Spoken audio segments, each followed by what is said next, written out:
Hey there, my name is Charles, and in this video, I'm going to show you how to use log4net in Unity. For those of you who don't know, log4net is a logging tool that allows you to write log statements to multiple outputs. It's open source and pretty much an industry standard, so it has a lot of support. But to get it to work with Unity, you'll need to create what's called a custom appender, and that's exactly what we're going to do in this video. But before we get started, if you're just here for the code, then you can head on over to my Patreon page and download it for free. It's open source so you can use it and modify it as you need. I'll have a link to the download page in the description. Alright, let's get into the video. To get us started, we have this very simple mono behavior that creates log statements at various points in its lifecycle using Unity's built-in debug class. Now, heads up, this video won't be covering why you should be logging, just how to use log4net.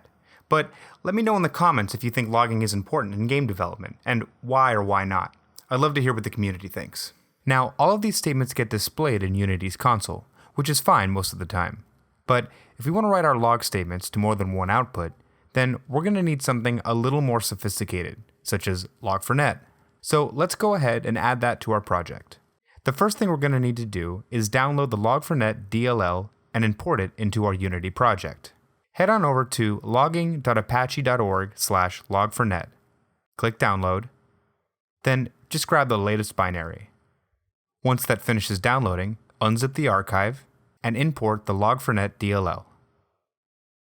My project scripting runtime version is set to 4.x, so I'm going to use the one found in bin net 4.5 release. And I personally like to put my DLLs in a root level folder called lib. Now, let's create our first log4net based logger. There are a few ways to do this, but one of the most common ones is via a static field. So create a private static read-only ilog field. Then initialize it using logmanager.getLogger and pass in the class type. Passing in the class type allows each log statement to provide some context about where it came from. Now, we can go ahead and replace the Unity debug statements with our new log4net logger. Beautiful. So this is all well and good, but we aren't going to see any log statements just yet, for two reasons. One, we haven't configured log4net, so it doesn't know where we want these statements to go. And two, log4net doesn't inherently know how to write to Unity's console. We're going to need to show it how, using a custom appender. Appenders define how a log should be written to a particular source. Log4net comes with a bunch of built-in appenders that write to sources like rolling files, databases, and even emails. Our appender is going to pass log statements on to Unity's built-in debug class. So let's go ahead and create a new class called Unity Debug Appender. Have its subclass appender skeleton, and then override the append method. Append is where all the action happens, where we'll call Unity's debug.log method. Now, debug.log expects a string, and the append method's signature only contains a logging event parameter. The logging event class exposes a bunch of information about the actual log, such as the log's level and metadata about the class that created the log. But what we're interested in is the actual log message, which we can retrieve using appender skeleton's render logging event method. So let's add a variable called message and initialize it by calling render logging event and passing in the logging event parameter. Then we'll call debug.log and pass in the rendered message. Now all we need to do is configure log4net to use our custom Unity debug appender to output our log statements. There are a couple ways to configure log4net. You can use a config file or do it programmatically. We're going to use an XML file with the help of the XML configurator that's built into log4net. Now, the most important thing we need to do is make sure that we configure log4net as early as possible in the lifecycle of the app, before any log messages are created.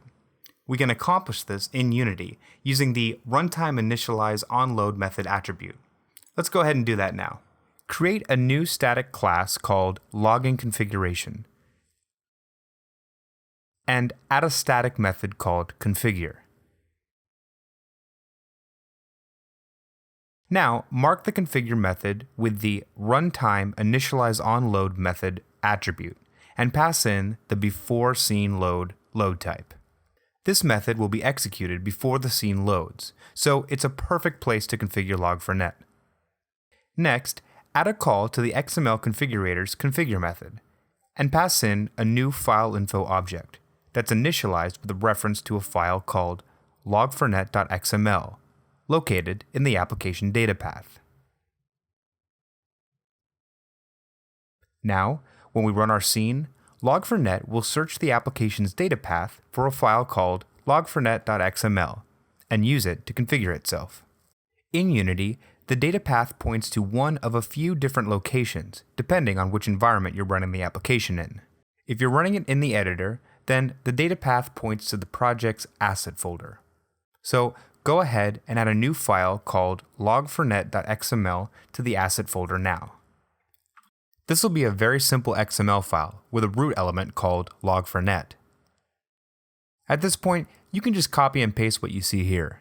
Just know that we're defining an appender based on the custom appender that we just created, and telling log4net to use it to output debug log statements. Apache has a ton of information on how to configure log4net, and I highly recommend checking that out if you need to fine-tune your settings. Alright, I think we're ready to see this baby in action. Switch back to Unity and hit play. There you have it. Log4net is now outputting messages to Unity's debug console. And not only that, but the door is now open to more sophisticated logging that currently isn't available in Unity.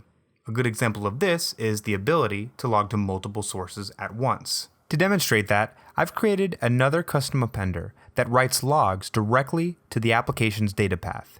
If I add it to the configuration file and run the scene again, we can see that logs are displayed to both the console and to a file. This is extremely helpful when you send out builds for playtesting and you need more information about bugs that other users experience. If you're interested in this code, please consider supporting Infallible Code on Patreon. This special appender will be available exclusively to Tier 2 patrons and higher. You can find a link to the bonus code in the description of this video.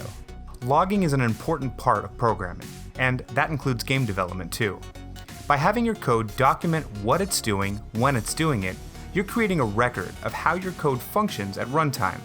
This information helps close the feedback loop so you can solve problems faster when they arise in your code. If you found this Unity tutorial helpful, please leave a like and a comment letting me know what you thought. And for more Unity tutorials just like this one, don't forget to subscribe with notifications on. Thanks for watching, and I'll catch you in the next video. Thank you to all of my supporters on Patreon, and a special shout out to NZ, Richard Stantz, Thomas, Willandingo, and Yakov.